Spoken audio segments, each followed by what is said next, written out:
Thanks for all your contributions last week. We are going to continue on the issue of assessment of President Bola Tinubu'S take-off decisions.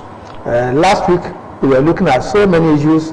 We talked about whether he is on the right track. We talked about whether the trust gap, this trust deficit between the citizens and the government, whether it's been reduced. And I think it dovetails into the issue of restructuring.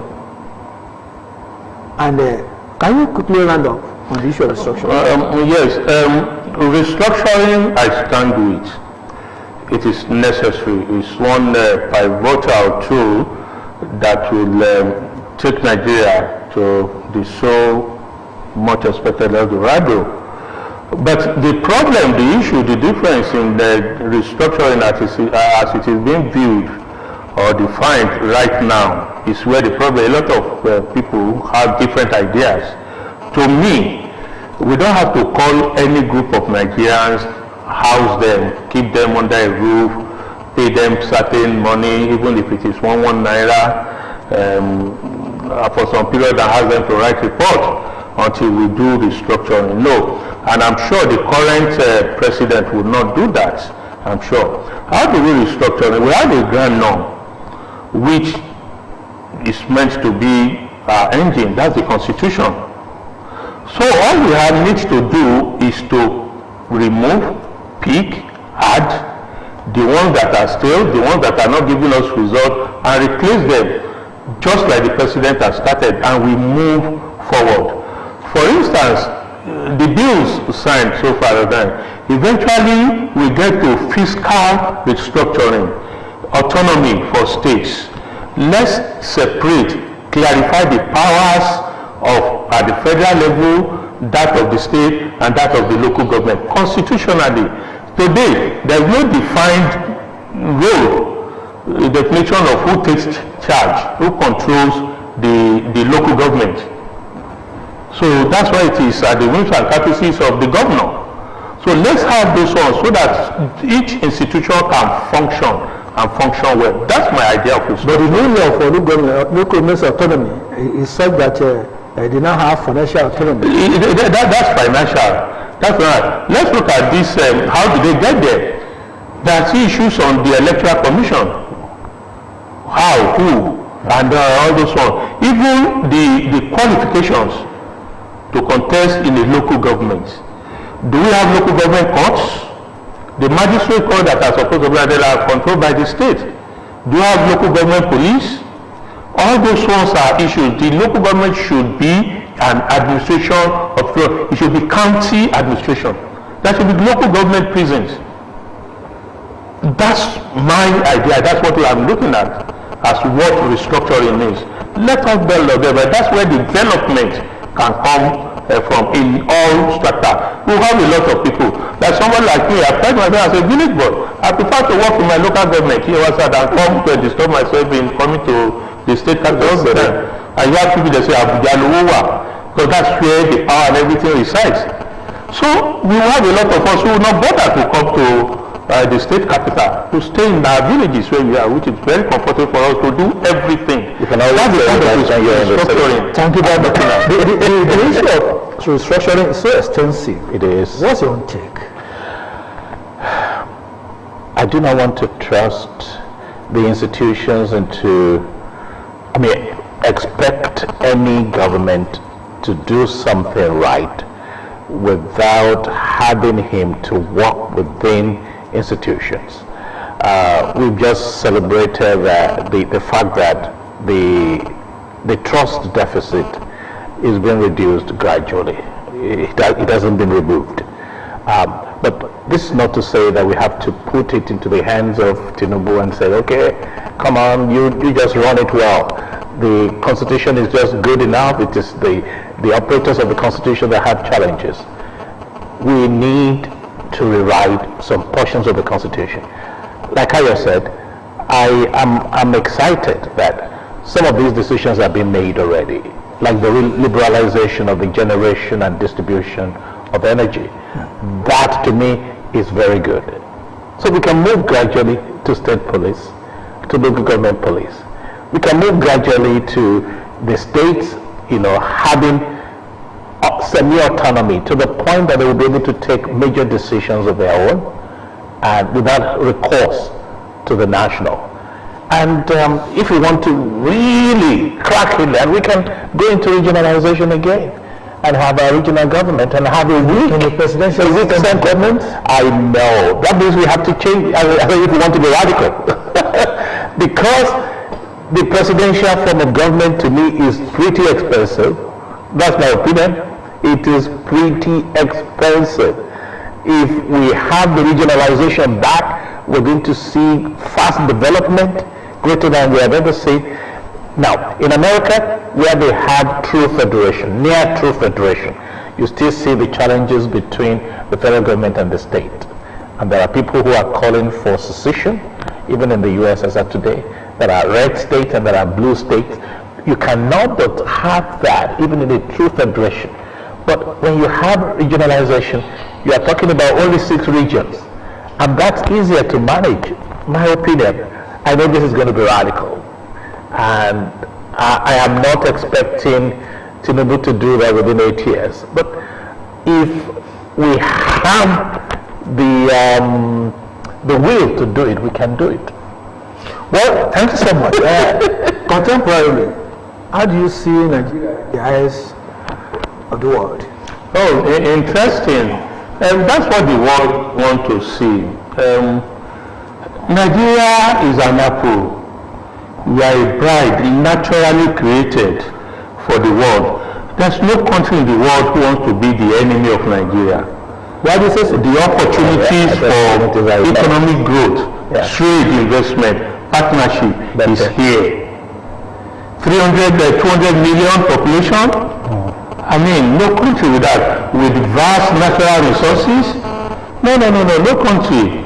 No country, all of them, it's there, wants to be a partner. And that's why, and what they want to see is the leadership potential and hope. Bloomberg already singing tune.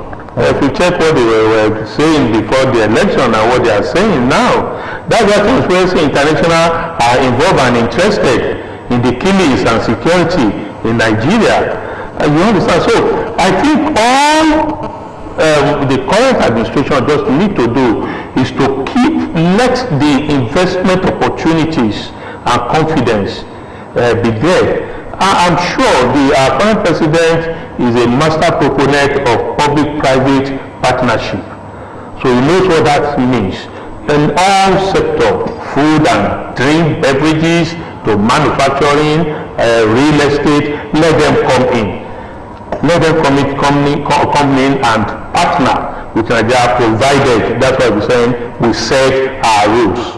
We don't just set our rules, we maintain and keep to our rules. Will that not affect the promotion of domestic reproduction? That's why it is public-private partnership. Those who have the capacity to partner with those coming will come in. For instance, if they come, that's why I talk about the rules. For instance, they are not going to wholly 100% bring the manpower that will work. No, they are not. Some of the raw materials will have to be there. In business in Nigeria, when we have the likes of Pojo in Nigeria manufacturing, Volkswagen manufacturing, Dunlop working here in Nigeria, and even the Ondua investment groups doing those things. We have what that means. We have foreigners, we have Russians, we have Indians in our education with them in our schools. They didn't take over because we have our policy, we have a goal, and they need to keep it there. How did those Lebanese came and refuse to return to Nigeria, return back to Lebanon, to their country? Because they enjoyed it. So that's what I'm looking at. Once you have that, it is key. No world, no country will want to say to hell with Nigeria. I'm sure of that. You also want me trouble. How do you see Nigeria in the eyes of the public? I'm excited. I'm excited about the perceptions. Perception is reality. You enter a foreign country, you're holding a green passport, they look at you with one kind eye. And they try to demean you and frustrate you if they can. You know, it depends on the way you carry yourself. But I believe there will come a stage in which, based on what I have said, because they need us. In actual fact, most of the time they need us more than we need them. So, if we can get 4 areas right, decentralization of the energy sector, which we have done, liberalization of the foreign exchange market, which we have done, and then you add that to security, and then you put provision of infrastructures, foreign investment, direct investment will come in. There will be local productions because it will be easier for them to produce here because they are secured. They know that they can always repatriate, their profit back home. So you will see increase in local production. Manufacturing will take a big boost, and they know this. And a lot of them don't want to come with their money because of lack of stability, lack of leadership, and lack of security. Provide stability in terms of the foreign exchange which you have done, stability in terms of, policy, no policy somersault. Look at the way the president has talked to his God. Even if you complain from today till kingdom come, subsidy is gone.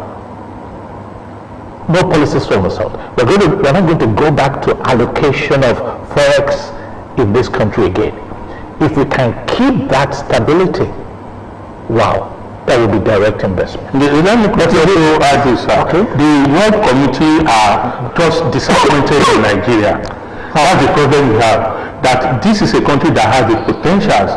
They are, look at the comment of the late monarch in England, Queen, about fantastically corrupt. People are saying they are disappointed that this is not the country. In the last 20 years, look at sports in particular across the globe, UK, America, the top ones are Nigerians. Dele, Chris Brown, Busayo, Saka, all of them. So they know the program and they are more disappointed. That's the frustration that this is not the country. This is not the way they are playing. So once you have, like that we said, let's get those policies somersault. Let's build in the trust that yes, you see how the world will take us. How do we grow in the midst of insecurity? Again, insecurity majorly are created. They are created by detractors. Yorùbá ní kòkòrò tó ń jẹ̀fọ́, inú ẹ̀fọ́ ló wà. But how on earth everybody can some people get into a community with Okada and cut away 100 people and nobody sees it, nobody do anything? I mean, that's obvious that they don't know. Do you now say that the role of the traditional rulers are expedient? Very, very. The community leader, that's what I'm saying. So it's a man-made problem that can be solved. Look at what the president told the security heads. You must share information. Even here we say that seen it several times. They say it's the civil defense that are arresting. The information is with the police. So we are the one who will take action. Those all should stop. Nigeria's problem can be solved in 6 months. Clearly, once the will is there, the determination is there, and then we, the government, are ready to follow. Do you agree, sir? Yeah, maybe now it's 6 months.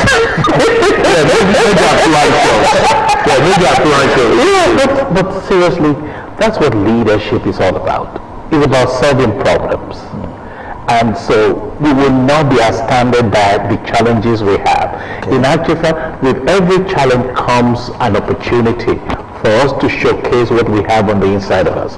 I mean, look at the same Nigerians facing challenges abroad, solving those challenges, becoming comfortable. They are doing excellently well in the universities, excellently well in sports, in journalism, in virtually every area. Despite the fact that we have challenges of there are challenges of inferiority complex, which a lot of Africans are supposed to have, and some of them are overcoming that, and they are producing excellently in terms of output coming from them in their various professions. We can do the same here. Those challenges come with opportunities, and we should look at the opportunities rather than the challenges and solve them. How do we encourage youths? We have started. We have started with the youth. The bill that will help the youth to be able to, have money to be able to see themselves through the university, and with the determination of the government to make sure that this money is paid back, because it's going to be interest free, and then they will ensure that it is spread over a long period of time so that it will not be burdensome to them. The argument. I want to see, the arguments are at the rest. Yes. Unemployment might truncate that dream. The reason why you can't solve all the problems at once. Okay. You have liberalized energy, you have liberalized foreign exchange, and you are having more money to put into infrastructure development. You will see entrepreneurship taking the primary place. And with direct investment of the government into medium and small and medium scale enterprises, you will see a boom. I am looking forward to a new Nigeria, and I see it. Looking forward to a new Nigeria. Like we go back to the security time, which is key. A lot of people are afraid to come to, even Nigerians who grew up and understand this as well. It's like the day they arrive at the airport, the next day somebody is kidnapping them. You really can't blame them. But the security has told us most of those things are done with inside that. But of course, how do a kidnapper, they kidnap somebody and they ask for ₦1 million cash, and they take that ₦1 million and go away without any trace? That's right. Obviously, you can't tell me that there is not an insider job. At the point in time, was it the head of the Methodist Church? Yeah. They collected, close to, according to me, said they gave, was it 20 million cash? Cash in about 9 Ghana must go. How do you give that to somebody and he escapes with it untraced? Obviously. The problem was to be solved through this cash swap. Don't let us go. Are you saying that that's not a good policy? That policy was not a honest policy. It was aimed and designed at other things. Okay. So please, let us. And it has failed woefully. Yes, it failed. Who failed? Because it was not an altruistic thing. Well, I don't want to go into the nitty-gritty of that, but something is a great concern to me. Nigerians, irrespective of age, gender, religion, and the like,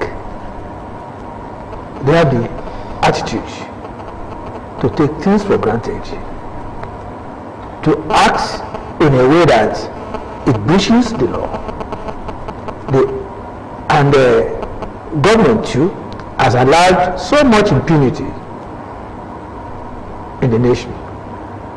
How do we have a value orientation to regenerate new attitudes? Okay, let's start from here. Everybody is a thief when there is nobody around to watch over you. We have created the environment to allow negative values to thrive.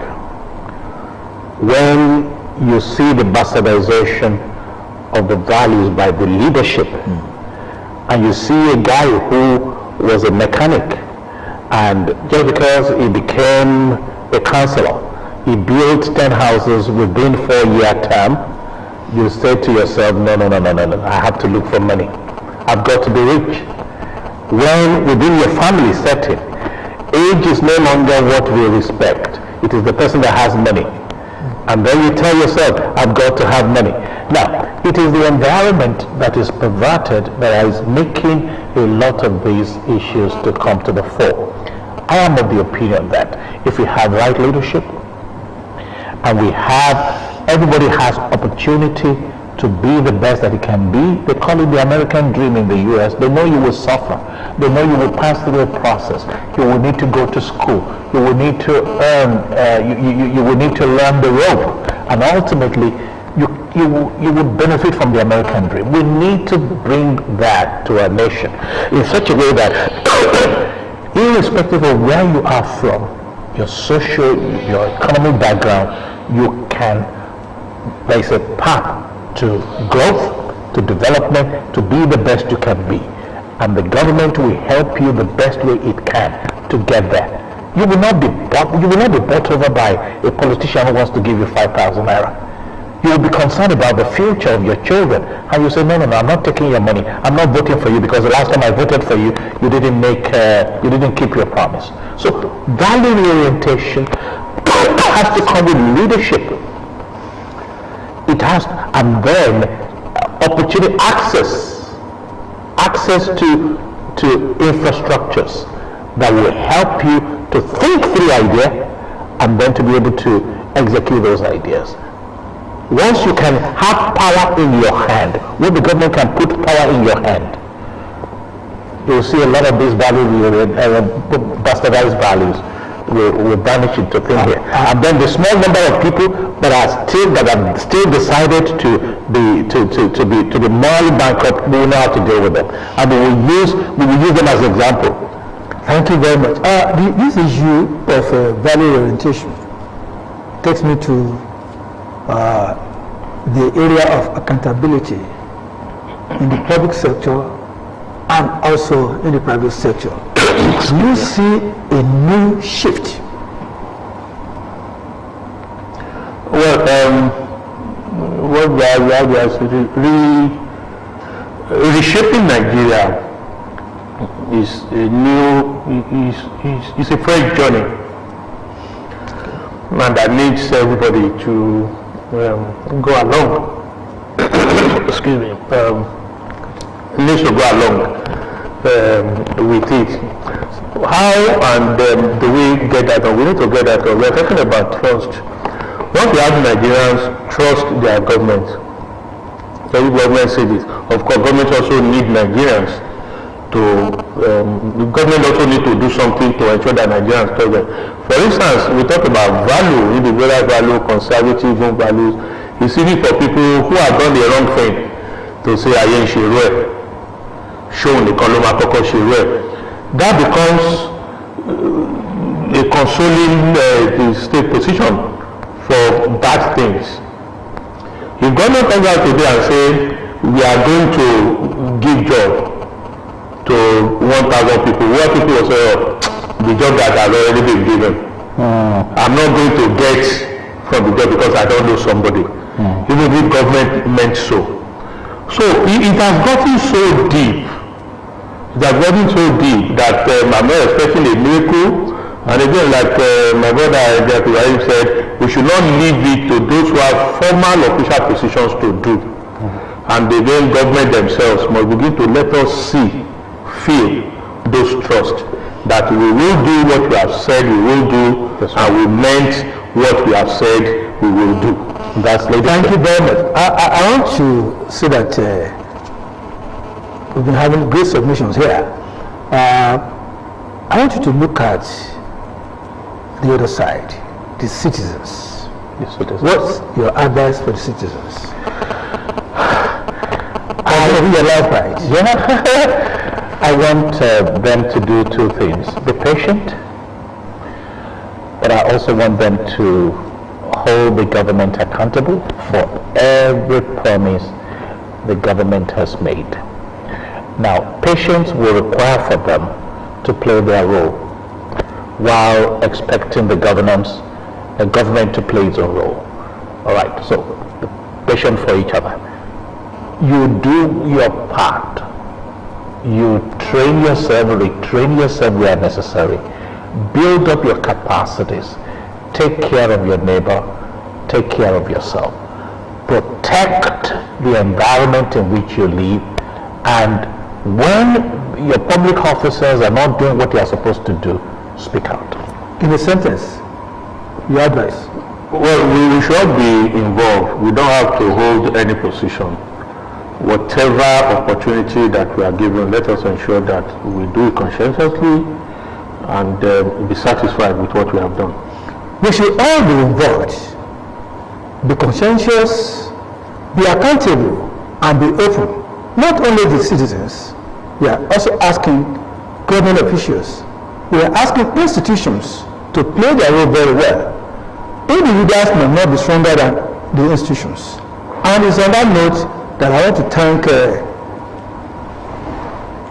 Mr. Abiodun Fijabi. My pleasure.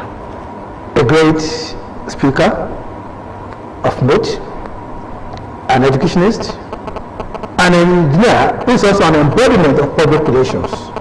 I'm so pleased having you today. Thank you so much. I hope when next you come, I will call on you. Oblige us. You can bet.